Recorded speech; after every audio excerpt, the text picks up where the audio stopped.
Hello and welcome to my patch notes rundown for the 14th of March. This week's update introduces one of the biggest patch weeks of all time. The patches this week aren't just quality of life changes, but they also resolve a lot of core mechanics that prevented players from actively playing the game. This goes without saying, but I think all of these changes are really good, so I won't stop to tell you how much I like each and every one, or else we'd be here all day. Without further ado, let's get right into it. Added a timer bar to Virago showing the charge time for the entry attack. Reduced the charge time of Virago's entry attack from 19.8 seconds to 12 seconds. Virago's entry attack now deals 70% of your max life points in normal mode and 90% in hard mode. The encounter will start even if a player is killed by Virago's entry attack. In solo encounters, players can now jump the gap in the first phase without needing Virago to be correctly positioned or facing away from the player. I would recommend DPSing while climbing and before jumping, since Virago can only use magic attacks and will not deal any damage when attempting to melee you. During phase 2, the number of gravity fields required to bring him down have been reduced from 4 to 2. During phase 2, the bring him down mechanic now progresses twice as fast. All of these changes save a staggering 1 minute and 55 seconds. And I know that the kills per hour have drastically gone up, but something far more important is the amount of time that it sheds off players doing nothing, AFKing and waiting for time gates to be over. It makes the content much more fun and engaging. Increase the bleed damage during bring him down from 150 to 250 in normal mode and 250 to 400 in hard mode. Rapture will now consistently target the player who started the encounter rather than the player who attacked it first. The rockfall damage area has been reduced from 7x7 to 5x5. Now, I know I said I wouldn't compliment every change, but this one feels so clean. It's so nice feeling confident that you've dodged an attack based on a visual cue. I hope to see more of these changes to improve visual clarity in the game. During phase 4, various block tiles have been removed from the western pipes. During phase 4, players are no longer able to click on the shadow anima. During phase 4, the shadow anima will now be absorbed more consistently when moving within close proximity. Continuing on with the combat cleanup. Reduce the length of the intro animation for Queen Black Dragon. Here's an image showcasing the breakdown of the change. Prior to this update, you were spending around 17% of your time waiting for the boss to spawn. Reduce the length of the intro animation for Nex. Again, here's an image showcasing the breakdown of the change. Remember to adjust your rotation before the boss spawns, since it's going to be attackable sooner. The portal at War's Retreat and the max skill can now be attuned to an alternate arrival point in front of Zook. Adjusted ancient scales drop scaling from Sreyu. Buffed duo and trio to match solo. Adjusted draconic energy drop scaling from Blackstone Dragon. Buff duo and trio to match solo. Adjusted greater codex drop rates from Asalan, Veraklith and Blackstone Dragon. Buffed solo to match duo and trio.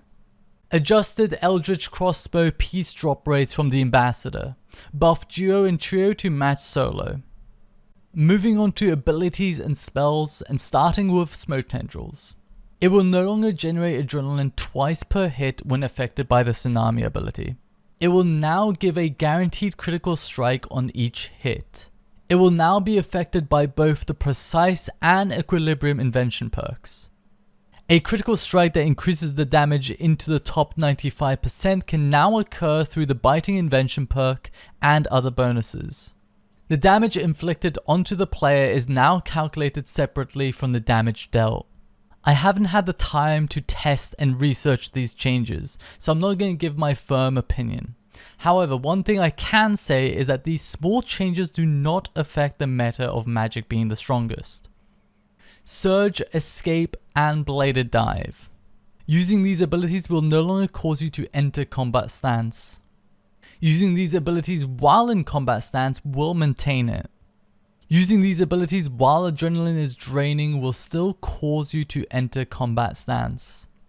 The Ruby Aurora spell now reliably applies the buff to other players. I think if they want a Ruby Aurora spell to breach the meta in a way that doesn't induce spell swapping, they need to make the damage buff higher so it's worth using, reduce the duration so it prevents players from switching spells, and increase the chance to proc to 100% to accommodate for the reduced duration. The Havoc, Snipe, and Dragon Breath abilities can now be used to temporarily disable Accuracy the Doom's protection prayers. The Impatient Invention perk will now work with Slice, Piercing Shot, Rack, and Rack and Ruin. Moving on to Herblore Bombs. Increased max throw range from 9 to 10 tiles. Updated the left click throw option. Updated the right click use option. When dragging a bomb to an action bar slot, you'll be given a choice between throw, which is default, or use, which is targeted functionality. The new throw functionality works really well. Players are now able to throw bombs at blocked targets like the bosses listed on screen. The use option can now also be used in legacy mode. However, it can still get cancelled by overlapping actions such as movement and abilities. Even so, it still has the advantage of being able to pre-vuln a target by throwing it onto the floor where something is about to spawn. The perfect example for this is Solak. The only thing I would add would be to allow the use function to also be uninterruptible. Boss kill times have been updated to include milliseconds. Added a new option in the settings to toggle precise adrenaline value, which shows decimal values for current adrenaline as shown on the main action bar. This is really nice for anyone using range especially, since now you will know whether you have the required adrenaline for a Darkbow special. Increase the item capacity of various reward chests. Elite Dungeon chests from 32 to 48, Crozius chests from 30 to 48. Added a buff bar icon that displays the active ammunition in the player's quiver.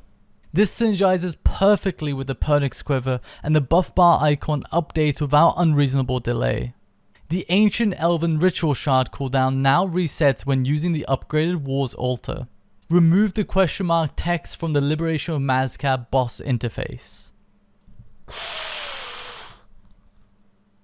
Surely this means they're going to release a new raid soon, right guys? NPC health bars now use comma separators when displaying health values over 1000. The Insane Reaper achievement now displays requirements to show which collection logs the player has completed. Boss, Slayer, and Treasure Trail collection log achievements are no longer marked as hidden in the achievements interface. A pop-up will now appear whenever a new item for a collection log is obtained. Continuing with general patch notes. Soul Rune production has been increased to give 3 times the amount of runes per charge than previously. However, experience gained remains unaffected. I don't think this buff will be good enough to rectify the exorbitant prices. This is by no means a bad change, and it might be a simple adjustment to get a bearing on the economy. I just hope they continue to apply buffs and changes on at least a monthly basis. The Trollheim teleport spell icon has been updated to better distinguish it from the Tavali teleport. The render distance of players and NPCs in the wilderness has been increased to match the rest of the world. This does make it considerably more difficult to PK someone, especially if they're using Alt-1's system, which alerts players whenever a white dot appears on their minimap. However, there is one way around it, which is by using camouflage potions, even though they're untradeable and they only have a 1 minute duration. The tab key can now be used as a custom keybind. Now all we need is the ability to custom keybind the spacebar. Equipping a Slayer mask after an NPC dies but before the drop appears will no longer double the drop without progressing the kill count on the mask. For a drop to be doubled, the item must be worn for 10 seconds before a drop appears. Here's a timeline showcasing how this was abused.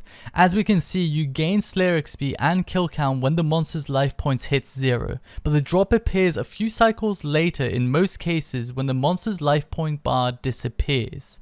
The amount of cycles vary depending on the monster, but basically players would wait for the Slayer XP, then equip their helmet, avoiding the kill count on their helmet, but just in time to benefit the drop.